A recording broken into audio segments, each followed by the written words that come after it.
Go back to sleep.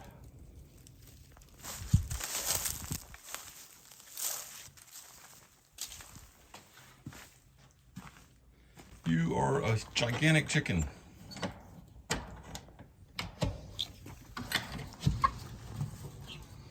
Probably shouldn't even open this. Scared it'll fly out. Look how huge the guineas are. And that chicken is... So these have been in the brooder way longer than they should, but with this cold weather that has come in lately, we've been keeping them in here. In just a few days, we're going to go ahead and move them over to the chicken pen.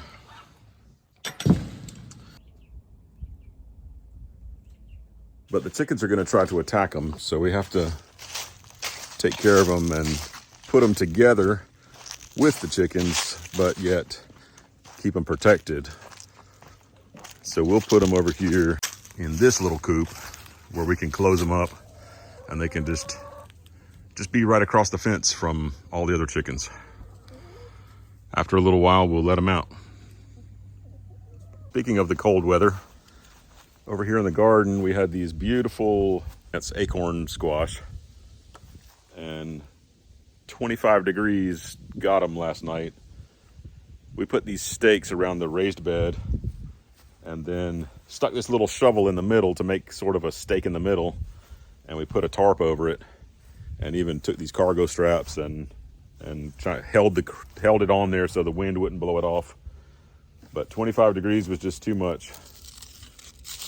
It killed them, and I could see this morning that these were really shiny and had a lot of condensation on them, where I think even the squash that were coming in are destroyed.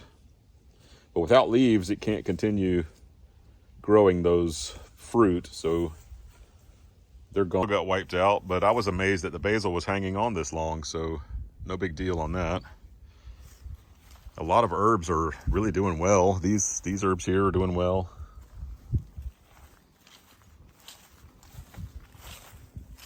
Cabbage got nipped a little bit, but it's doing okay.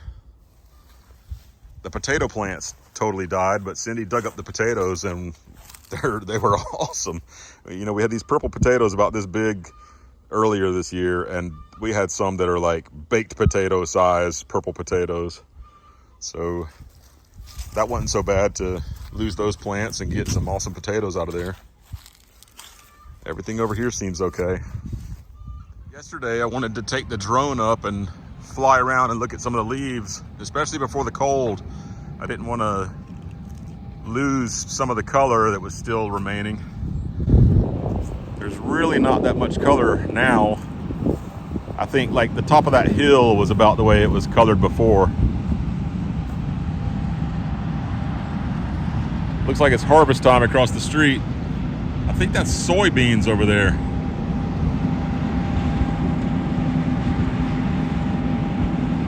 I'm sure the chickens are loving that, all that dry dirt.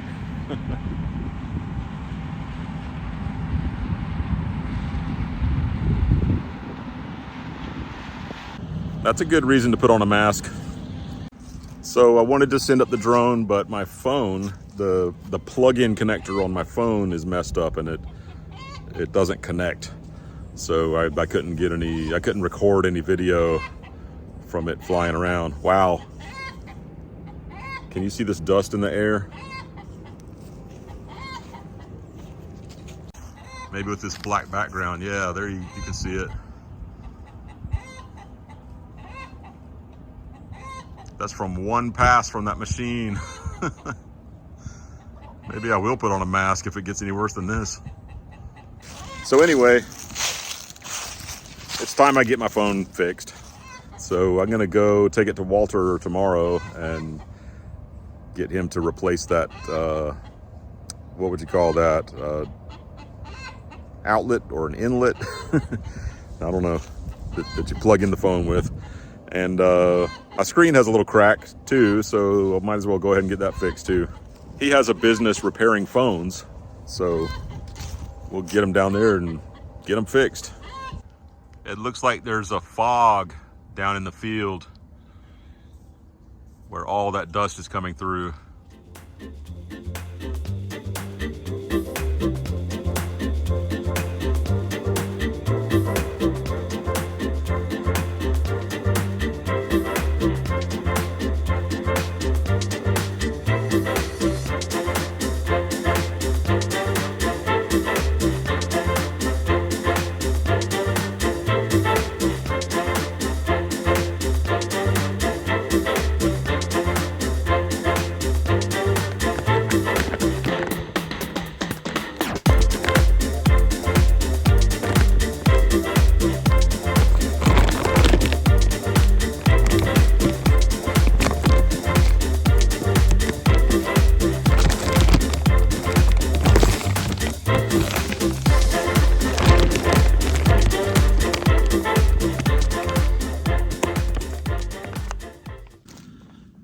got all this zipped in with these wiggle wires up over the top of the contour of the front and back, and then down along the sides.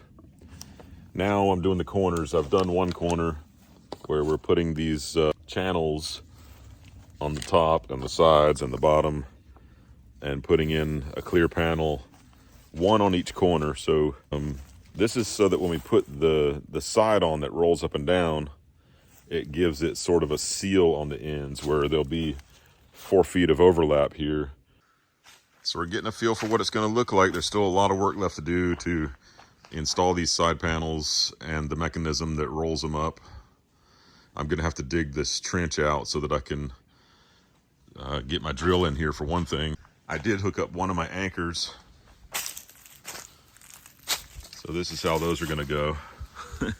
They're kind of just a mishmash of different parts and pieces to make them connect. But this is really strong. So if we're putting the chickens in here, they really need to be able to get out of the wind and rain. I wish we had some rain.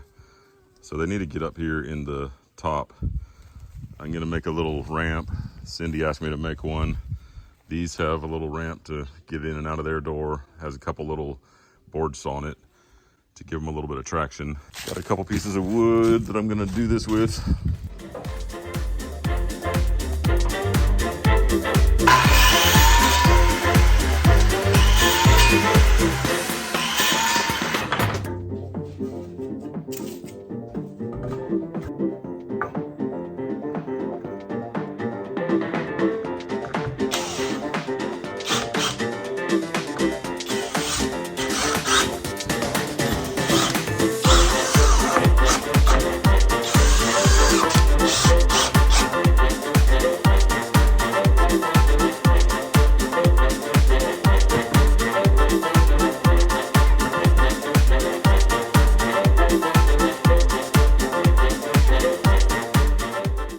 Personally, I don't recommend these little coops that you buy at the, I don't know, Lowe's or different places like Home Depot.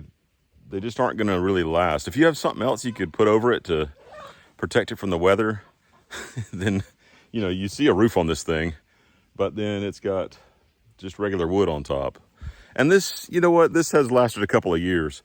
So if you were just thinking, I want to try out some chickens for a couple of years, I'm not concerned about the money I spent on this. If it's only gonna last 2 or 3 years, then, you know, go ahead and get one of these. But the weather just wears them out. You can see this wood is rotten down here, coming apart. I mean, we could still use it. You maybe put it up on bricks and keep it painted. You know, maybe paint it a couple times a year to really protect it well. You might be able to stretch it some, get it to last longer.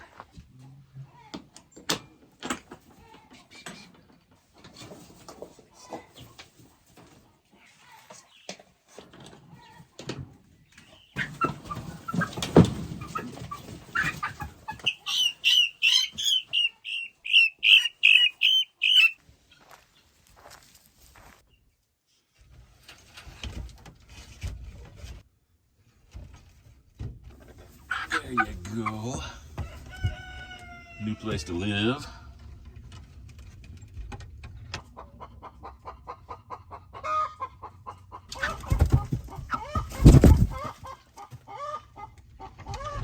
Here you go, last one.